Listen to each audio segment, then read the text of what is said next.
തെരഞ്ഞെടുപ്പിന്റെ ആ ഒരു ഒരുക്കങ്ങളിലേക്കെല്ലാം കടകംപള്ളിയും അതോടൊപ്പം തന്നെ കടകംപള്ളി എന്ന വീടും ഒരുങ്ങിക്കഴിഞ്ഞു. ഇപ്പോൾ അദ്ദേഹം ഇവിടെയുണ്ട്, അദ്ദേഹത്തിൻ്റെ വീട്ടിലുണ്ട്. തിരഞ്ഞെടുപ്പിൻ്റെ ആദ്യഘട്ട പ്രചാരണത്തിന് വേണ്ടിയൊക്കെ തയ്യാറായി നിൽക്കുകയാണ്. ഇനി തിരക്കിട്ട ദിവസങ്ങളാണ് കടകംപള്ളി സുരേന്ദ്രനും ഒപ്പം തന്നെ എല്ലാ സ്ഥാനാർത്ഥികൾക്കും.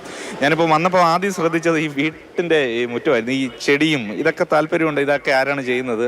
അയ്യോ, എൻ്റെ ഭാര്യയുടെ ഏറ്റവും പ്രിയപ്പെട്ടൊരു താല്പര്യമുള്ളൊരു പ്രവർത്തനമാണ്. ചെടിയോടെന്ന് പറഞ്ഞാൽ ഭയങ്കര ഇഷ്ടമാണ്. അപ്പോൾ നമ്മുടെ ഈ ചെറിയ വീടിൻ്റെ പരിസരം ഇത്രയും സ്ഥലത്ത് മനോഹരമാക്കി ചെടിയെല്ലാം തന്നെ നട്ടുപിടിപ്പിച്ച് അത് വെള്ളവും കോരി അത് കൃത്യമായിട്ട് അതിനെ പരിപാലിച്ച് പോകുന്നുണ്ട്.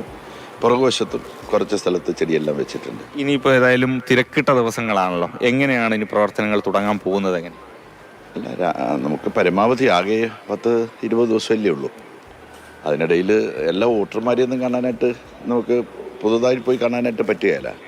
പക്ഷേ എല്ലാ വോട്ടർമാരുടെയും വീടുകളിൽ ഞാൻ എപ്പോഴെങ്കിലും പോയിട്ടുണ്ട്. അതുകൊണ്ട് എനിക്ക് വോട്ടർമാരാരും തന്നെ എനിക്ക് അപരിചിതരല്ല, പുതുതായിട്ട് പോയി കാണേണ്ട കാര്യം. എന്നാലും പരമാവധി വോട്ടർമാരെ നേരിൽ കണ്ട് വോട്ടപേക്ഷിക്കണം. ഞാൻ ഇന്ന് രാവിലെ മുതലാണ് അതിന് വേണ്ടിയിട്ട് ഇറങ്ങാൻ പോകുന്നത്.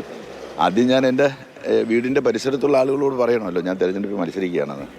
അപ്പോൾ അതനുസരിച്ച് ഒരു പരിശ്രമം നടത്താനായിട്ട് പോവുകയാണ്. ആദ്യം ആളുകളോട്, നമ്മുടെ തൊട്ടടുത്തുള്ള വീട്ടുകാരോടൊക്കെ ഞാൻ ഒരുപാട് തെരഞ്ഞെടുപ്പായി 96-ൽ, അതിനുശേഷം ഇപ്പം എന്താ 3-ാം തവണ. ഈ തിരഞ്ഞെടുപ്പുമായി ബന്ധപ്പെട്ട് മനസ്സിൽ എപ്പോഴും ഓർക്കുന്ന കാര്യം എന്താണ്? അല്ലെങ്കിൽ ഒരിക്കൽ എന്തെങ്കിലും രസകരമായിട്ടുള്ള അത്ര ഓർമ്മ?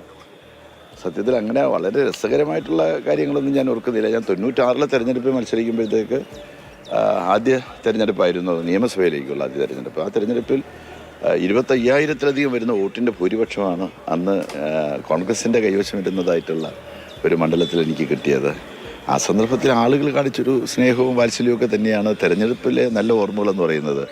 അങ്ങനെ പ്രത്യേകിച്ച് എടുത്തു പറയത്തക്ക കാര്യങ്ങളൊന്നും ഞാൻ കാണുന്നില്ല. രാവിലെ ആളുകളെ കാണാൻ പോകും, അവരെല്ലാം വളരെ ഹാപ്പിയായിട്ട് സ്വീകരിക്കും, അങ്ങനെയൊക്കെയുള്ള കാര്യങ്ങൾ മാത്രമേ ഉള്ളൂ. ഈ തെരഞ്ഞെടുപ്പിൽ കടകംപള്ളി സുരേന്ദ്രന് അനുകൂലമെന്ന് കരുതുന്ന ഏറ്റവും പ്രധാനപ്പെട്ട കാര്യം എന്താണ്? അല്ലെങ്കിൽ എന്തെങ്കിലും തരത്തിലൊരു മൈനസ് ഉണ്ട്, അല്ലെങ്കിൽ അത് ശരിയാക്കണം എന്നുള്ള അങ്ങനെ ഒരു ചിന്തയുണ്ട്? എനിക്ക് അനുകൂലമായിട്ടുള്ള ഘടകം എന്ന് പറഞ്ഞാൽ എനിക്ക് ഈ പ്രദേശത്തെ ഈ മണ്ഡലത്തിൽ ജനങ്ങളുമായിട്ടുള്ള ബന്ധം തന്നെയാണ് ഒന്ന്.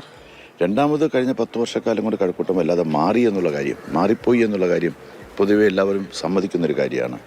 അത് രണ്ടാമത്തെ കാര്യം എന്ന് വെച്ചാൽ വികസനത്തിൻ്റെ കാര്യത്തിൽ മറ്റേത് മണ്ഡലത്തേക്കാൾ മെച്ചമാണ് കഴക്കൂട്ടം എന്ന് എല്ലാവരും പറയുന്നത്, ഞാൻ മാത്രമല്ല, പൊതുവെ ആളുകളെല്ലാം പറയുന്നുണ്ട്.